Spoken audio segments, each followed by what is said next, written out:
Hi guys, ഞാൻ സുമേഷ്.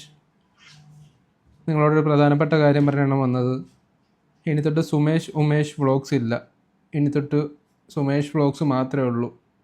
കാരണം നിങ്ങളിത് കണ്ട നിങ്ങൾ വിചാരിക്കും ഇത് ഭാര്യയുടെ ലിപ്സ്റ്റിക്കാന്ന്. പക്ഷെ അല്ല, എൻ്റെ അനിയൻ തന്ന സമ്മാനമായത്.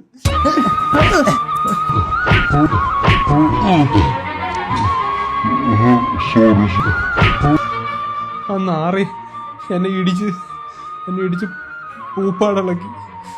ഒരു അനിയൻ ഇങ്ങനെ ചെയ്യാൻ പറ്റുമോ? അവൻ്റെ അനിയനൊന്നും അല്ല, അവനെ ഞാൻ തവിട് കൊടുത്ത് വാങ്ങിച്ചാണ് എൻ്റെ വീട്ടുകാർ. എനിക്ക് ഫാമിലി ബന്ധത്തെക്കാൾ വലുതൊന്നും അല്ല. വ്യൂസും കൗണ്ടും ലൈക്കും ഒന്നും എനിക്ക് വലുതല്ല. പക്ഷെ എൻ്റെ പുതിയ ചാനൽ ലിങ്ക് ഞാൻ കൊടുത്തിട്ടുണ്ട്. നിങ്ങൾ പോയി സബ്സ്ക്രൈബ് ചെയ്യണം ഗൈസ്. ലൈക്ക് ഷെയർ ഒക്കെ ചെയ്യുക ഗൈസ്. ഈ വീഡിയോ എനിക്കൊന്നും അതിനേക്കാൾ വലുതല്ലെങ്കിലും നിങ്ങളത് ചെയ്യണം ഗൈസ്. ഓരോ ലൈക്കും സബ്സ്ക്രൈബും അവനിട്ടുള്ള കരുണത്തടിയാണ്, ആ തെണ്ടിയോടുള്ള കരുണത്തടി.